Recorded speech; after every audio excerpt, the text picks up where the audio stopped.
Welcome. This is the Warning Woods Halloween Special 2022, The Exorcism of Ridgeville. This is part 1 of a 5-part mini-series. Be sure to listen to each part of the story in the order they are released. This story will reach its terrifying conclusion at midnight on October 31st, Halloween. Without further ado, here is The Exorcism of Ridgeville, Part 1.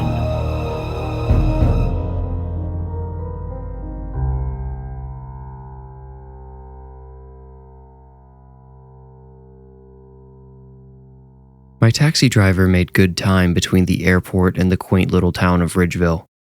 I was happy to learn the driver was a chatty fellow who liked to answer questions as much as I liked to ask them. I gained all sorts of trivial knowledge about the little town I'd be living in along the way. I remember him saying something along the lines of, "People don't usually care to hear about old Ridgeville. I'm sure you'll learn pretty quick this is a quiet place for quiet folk." "That doesn't bother me one bit," I told him. "I could use some quiet in my life." Ridgeville sits between 2 large hills. I wouldn't call them mountains, but some might. They make the whole town feel like it's being kept in the earth's pocket. The hills create a feeling of isolation that is not unpleasant. At least, it wasn't unpleasant that day while driving to my new home. Just outside of town, we passed a huge cemetery sprawled at the base of the North Hill. A spiny black gate enclosed the graveyard, and a stoic brick building sat beside it. "That's a lot of graves," I said. "Oh yeah, don't worry, we don't got that many people dying out here in Ridgeville," the driver said. "So where do they come from?" "All over. The funeral home is one of this town's biggest businesses." He pointed to the stoic brick building. "People from miles away arrange to have their loved ones buried here by the hill. Can't blame them. It's a nice spot to come visit. It's gotta beat those eerie municipal cemeteries in the city." We took a left at a rare stop sign and entered the downtown area. I smiled. The town already felt like home. There's something about a historic downtown that makes me feel nostalgic for a time before my mother even thought of me. It was getting late, and I only saw one person on the sidewalk, a dirty, shriveled man. He rested on 2 mismatched backpacks against a bank's wall. He was drinking discolored water from a reused plastic bottle. If I had followed my gut instincts, I would have turned away from that man and pretended not to see him. Instead, I fought this reaction and studied the grubby man as we passed by. As if reading my thoughts, the driver said, "That there's Sam. Some call him Uncle Sam as a sort of joke, you know." "What do you know about him?" I asked. Not much," the driver replied. "I try not to get too close, know what I mean? I don't mean to be cruel or nothing, just never got a good feeling from old Sam. He sorta gives me the creeps. Think that makes me a bad guy?" "No," I answered slowly. "No, he gave me a weird feeling when we passed him too." We exchanged pleasant farewells as the driver dropped me off in front of my new house. I made sure he noticed how well I tipped him because he seemed like the kind of guy I might run into at a bar or a diner. Since he was also a talkative guy, and potentially a gossip, I thought he would be a good friend to have as I got myself synced up with the town. I'd done plenty of research on Ridgeville, but there are certain things about a town you can't find online. Some things you have to learn by diving headfirst into the deep end. "What was your name again?" I asked him. "Bill," he told me. "And yours?" "Patrick." "Well, Patrick, I'll be seeing you around." With that, he left me standing in front of my new home. I was fully settled in by the end of that week. I'd gotten unpacked, filled the fridge and pantry, and got all my entertainment set up as well as my office. The entire time, that homeless man, Sam, kept intruding on my thoughts. I couldn't explain why, then, or even now, why the filthy stranger remained so prominently fixed in my mind, but I thought of him several times per day. I made up my mind to go talk to him, but continually put it off for another day, then another week. Finally, on a rainy afternoon, I gazed blankly through my rain-speckled office window and thought of Sam out in the weather. Since he was already on my mind, I knew I wouldn't be able to forgive myself if I didn't so much as check on him. So I grabbed my jacket, wallet, and keys and got in my car. 3 minutes later, the bank sign came into view through the drizzle. Sure enough, I saw Sam propped against the wall near it just as he had been the day I arrived in town. I pulled up to the curb on the wrong side of the road, cracked my window, and shouted, "How about a hot meal?" I'll never forget the way Sam looked at me when I called to him through the rain. His reaction made me wonder if I had been the first person to talk to him in months, maybe years. He looked like he didn't believe I could be talking to him. He pointed at himself and I gave an affirmative nod. He didn't smile or give any indication he understood. He just got up, left his belongings, and walked over to the side of my car. "You don't have anywhere to go?" I asked once he was situated in the passenger seat. He didn't speak but shook his head no. "Well, I'm new to town, but I did see there's a nice-looking diner over on 5th. Ever been there?" I asked. Again, he shook his head. I put the car in gear and made a left onto 5th. The diner was well lit and inviting. Even so, we were the only ones there when we went inside, besides the cook and one waitress. I ordered meatball subs for both of us. The waitress seemed uneasy around Sam and quickly jotted down our order before disappearing into the kitchen. We didn't see her again until she returned with the food. Then, she disappeared again. "Listen," I said to Sam as he bit into his sandwich like an animal. "I'd like to know about you. How you got here, how you ended up, well," I didn't mean to sound insensitive, but I was truly curious. Sam didn't seem put off, thankfully. He grunted, "Why?" I told him, "I'm a writer. Right now I'm working on a book full of stories from interesting people in small towns, rural areas, anywhere off the beaten path really. I'm thinking of calling it Hidden Gems." At the mention of my working title, the man smirked. "What, you don't like it?" I asked, mostly just trying to get him to converse. "It's a little contrived," he said. I was shocked to hear a word like contrived come from a man like Sam, let alone used correctly. "I suppose it is," I said, laughing.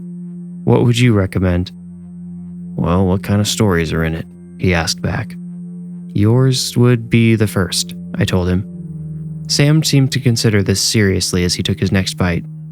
I got excited, thinking I had stumbled upon a gold nugget for the book. "Sorry to disappoint, but I've got no story," Sam said. I prompted him to explain how he had gotten to Ridgeville, how he had ended up on the street, why he stayed near the bank, etc. But Sam continued to eat his sandwich in silence. When he finished, he started fiddling with an old watch on his wrist. "Does it work?" I asked him. He jumped like I had scared him. He covered the watch with his hand and pulled his arm toward his chest. I raised my hands like a surrendering soldier. "I like you," Sam said unexpectedly. "You act like a good person, but you've got selfish motives behind your good deeds. You don't even try to hide that, do you?" His words took me aback. There was no sarcasm or hostility in his tone, just curious observation. And I had to admit, he was right. "I thought so," he said. He turned his wrist and unlatched the watch. He held it over the table, saying, "I want you to have this." I tried to refuse, but he insisted I take it. He said he felt guilty he didn't have a story for me and wanted to pay for his meal this way instead. I graciously accepted the watch and offered to drive him somewhere where he could take shelter from the rain. "Oh, I'll be all right," he said as he slid out of his booth. With his back turned as he walked away, Sam said, "You'd better start working on that book while there's still time." I was about to thank him when those last few words hit me. I turned to ask what he meant as the doorbell jingled, and he was gone. As I finished my own sandwich, I studied the watch. It had a cracked face and worn leather band. I couldn't find any brand or icon to indicate its make, so I assumed it probably had no value even when it was in good condition. I tried to wind it, but the gears made a pitiful clicking sound and the hands didn't move. On the back, someone had crudely inscribed the letters BLZBL.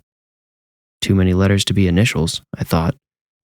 I tried a quick online search of the letters with no likely results. I figured the next time I was downtown, I'd just ask Sam what they meant. That turned out to be the following morning. I wanted to stop into the local police department and see if I could make any friends there. I thought the police might have the most interesting stories from Ridgeville if I could convince any of them to talk.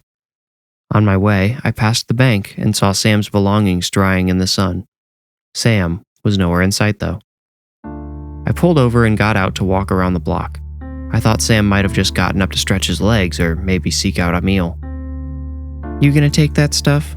a high, mean voice asked from behind me. I turned to see a young blonde boy, maybe 11 or 12 years old, wearing cleats, shin guards, and a blue soccer uniform that said Ridgeville Riders. He had one foot perched on top of a soccer ball. No, I'm just looking for my friend," I told the boy. "Gross, you're friends with Sicko Sam?" he asked. "Well, we just met, but hey, it's mean to call people names like that, even when they're not around to hear it." "Whatever, man, I just wouldn't go calling that guy your friend around here." The kid started kicking his ball down the sidewalk, and my gut told me to let him go.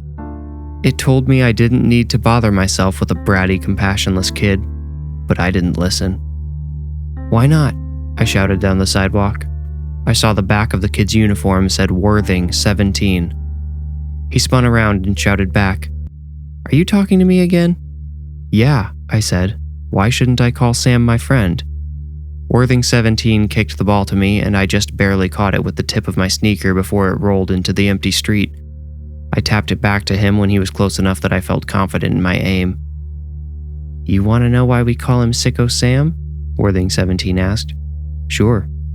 "Well, he sits here all day and watches us like he's counting us. Kids, I mean.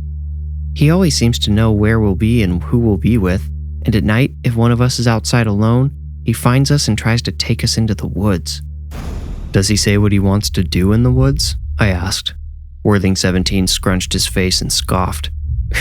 "What kind of grown-up are you? He doesn't have to. It's obvious. It's sick. And that's why we call him Sicko Sam." "Has he done this to you?" I asked. Worthing 17 shook his head. "No, but he's asked all my friends. They've all talked about it. I don't think he's done it to me because I know to stay away from sickos like him. I'm too smart and he knows it." "I'm sure." "I gotta get to practice. Good luck, I guess." Worthing 17 kicked his ball down the sidewalk around the bank where I lost sight of him.